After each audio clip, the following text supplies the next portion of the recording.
قرآن امین احسن اصلاحی سورہ انبیاء بسم اللہ الرحمن الرحیم۔ سورہ کا عمود اور سابق سورہ سے تعلق۔ یہ سورہ سابق سورہ طٰہٰ کی مثنیٰ ہے۔ جس مضمون پر سورہ طٰہٰ ختم ہوئی ہے اسی مضمون سے اس کا آغاز ہوا ہے۔ سابق سورہ کی آخری آیت میں کفار قریش کو یہ تنبیہ ہے کہ اگر تم کوئی نشانی عذاب ہی دیکھنے پر اڑے ہوئے ہو تو انتظار کرو، اب اس عذاب کے آنے میں زیادہ دیر نہیں ہے۔ اس سورہ کا آغاز بغیر کسی نئی تمہید کے بعینیہ اسی مضمون سے فرمایا کہ ان لوگوں کفار قریش کے حساب کی گھڑی بالکل سر پر آ چکی ہے، لیکن یہ اپنی سرمستیوں میں کھوئے ہوئے ہیں۔ یہ پیغمبر صلی اللہ علیہ وسلم کی تنبیہات کا مذاق اڑاتے اور اللہ کی آیات کا استہزاء کرتے ہیں۔ انہوں نے اس دنیا کو ایک بازیچہ اطفال سمجھ رکھا ہے جس کو اس کے پیدا کرنے والے نے محض اپنا جی بہلانے کے لیے ایک کھیل تماشا بنایا ہے۔ اس کا سارا اعتماد ان کے خود تراشیدہ معبودوں پر ہے، حالانکہ یہ ساری چیزیں محض ان کے وہم کی ایجاد ہیں۔ انبیاء علیہم السلام کی تعلیم سے اس کو کوئی تعلق نہیں۔ سابق سورہ میں صرف حضرت موسیٰ علیہ السلام کی سرگزشت کا حوالہ تھا۔ اس میں دوسرے انبیاء علیہم السلام کا بھی حوالہ ہے اور نہایت واضح الفاظ میں غلبہ حق اور فتح مکہ کے قرب کی پیشن گوئی کی گئی ہے، جو کفار قریش کے لیے ایک آخری تنبیہ اور مسلمانوں کے لیے کشمکش حق و باطل کے اس شدید ترین دور میں ایک عظیم بشارت ہے۔ سورہ کے مطالب پر ایک سرسری نظر ڈالنے سے بھی اندازہ ہوتا ہے کہ سابق سورہ کی طرح یہ سورہ بھی 3 بڑے حصوں میں تقسیم ہے۔ پہلے قریش کو ان کی ان بوفضولیوں پر نہایت واضح الفاظ میں تنبیہ و وعید ہے جو حضرت صلی اللہ علیہ وسلم کے خلاف نہایت لاابالیانہ انداز میں وہ کر رہے تھے۔ پھر حضرات انبیاء علیہم السلام کی سرگزشتوں سے ان تمام حقائق کو مبرہن کیا گیا ہے جن کی قرآن کے ذریعے سے ان کو دعوت کی جا رہی تھی۔ آخر میں اسی مضمون کو جو شروع میں بیان ہوا ہے بعینیہ اسی تمہید کے ساتھ از سر نو لے لیا ہے اور نہایت فیصلہ کن انداز میں مخالفین کو اس انجام سے آگاہ کیا گیا ہے جس سے وہ دوچار ہونے والے ہیں۔ اگر سورہ کا عمود اور نظام واضح کر دینے کے لیے یہ تمہید بھی کافی ہے، لیکن ہم مزید وضاحت کے لیے سورہ کے مطالب کا تجزیہ بھی کیے دیتے ہیں۔ سورہ کے مطالب کا تجزیہ 1 تا 15۔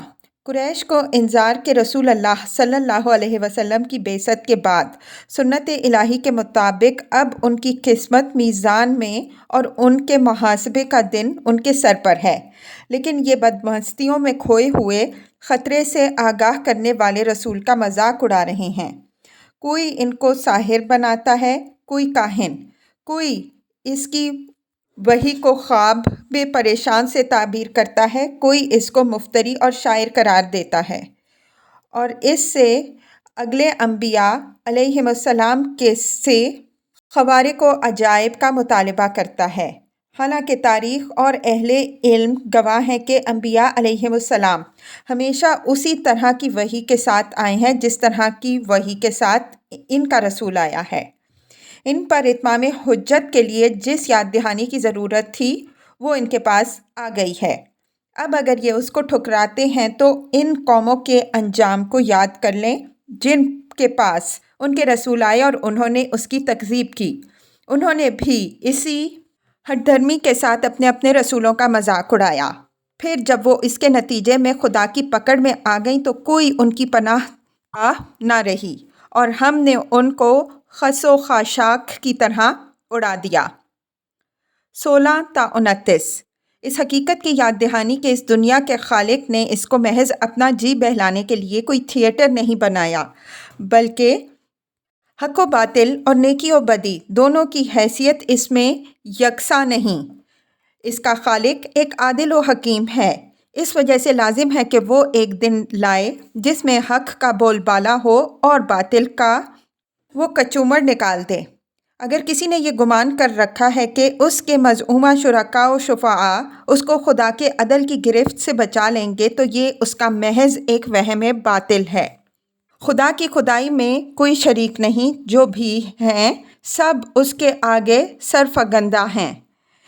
اگر اس کائنات میں کئی ارادوں اور مشیتوں کی کارفرمائی ہوتی تو یہ درہم برہم ہو کے رہ جاتی۔ خدا کے نبیوں اور رسولوں کی تعلیم میں اس شرک کا کوئی شائبہ نہیں۔ ہر نبی نے توحید ہی کی تعلیم دی ہے۔ اگر کسی نے خدا کے لیے بیٹیاں فرض کر کے ان کو خدا کے ہاں اپنا سفارشی سمجھ رکھا ہے تو یہ محض خود فریبی ہے۔ فرشتے خدا کی بیٹیاں نہیں بلکہ اس کے باعزت بندے ہیں۔ وہ خدا کے سامنے اس کے اذن کے بدون زبان نہیں کھول سکتے۔ وہ صرف اس کے حکم کی تعمیل کرتے ہیں، اور اگر کوئی بھی خدائی کا مدعی نکلا تو خدا اس کو جہنم میں جھونک دے گا۔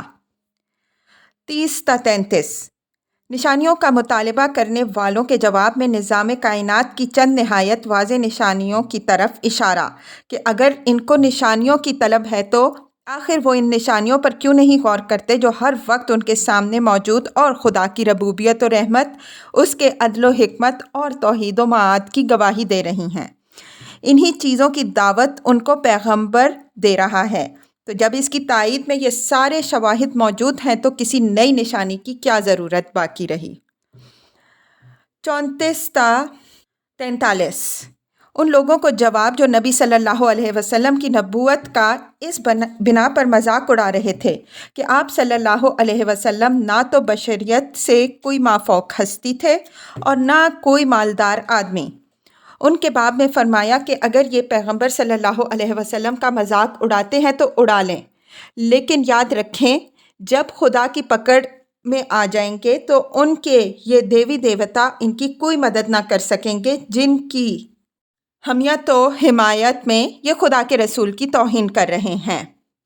44 تا 47 متکبرین کے اصل سبب غرور کی طرف اشارہ اور یہ پیشن گوئی کہ یہ مکہ میں جس دعوت حق کو دبانے کے لیے زور آزمائی کر رہے ہیں وہ دعوت اطراف مکہ سے مکہ کی طرف بڑھ رہی ہے، اور بہت جلد یہ فیصلہ ہو جائے گا کہ یہ دعوت غائب رہتی ہے یا اس کے یہ اعداء۔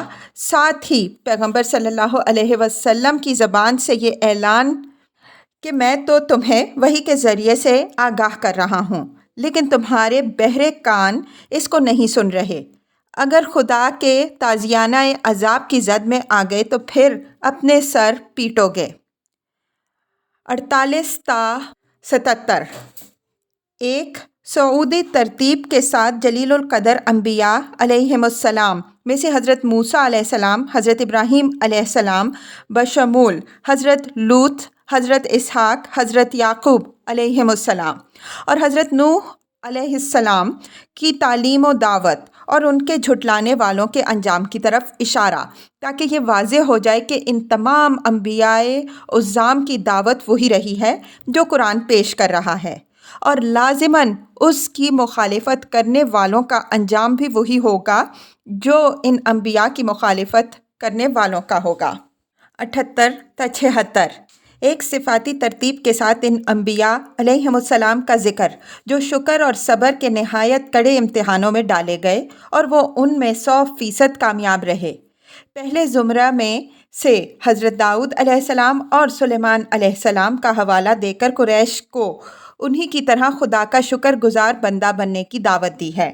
دوسرے زمرے میں انبیاء میں سے خاص طور پر حضرت ایوب علیہ السلام، حضرت اسماعیل علیہ السلام، حضرت ادریس علیہ السلام اور حضرت ذوالکفل علیہ السلام کا حوالہ دیا ہے، اور مقصود ان کا حوالہ دینے سے نبی کریم صلی اللہ علیہ وسلم اور آپ صلی اللہ علیہ وسلم کے مظلوم صحابہ کرام رضی اللہ عنہم اجمعین کی حوصلہ افزائی ہے کہ جس طرح اللہ نے اپنے ان صابر بندوں کو ان کے صبر کے سلسلے میں اپنی رحمت سے نوازا، اسی طرح اگر تم بھی مصائب کے مقابل میں حق پر ثابت قدم رہے تو اللہ تم کو بھی اپنی رحمت سے نوازے گا۔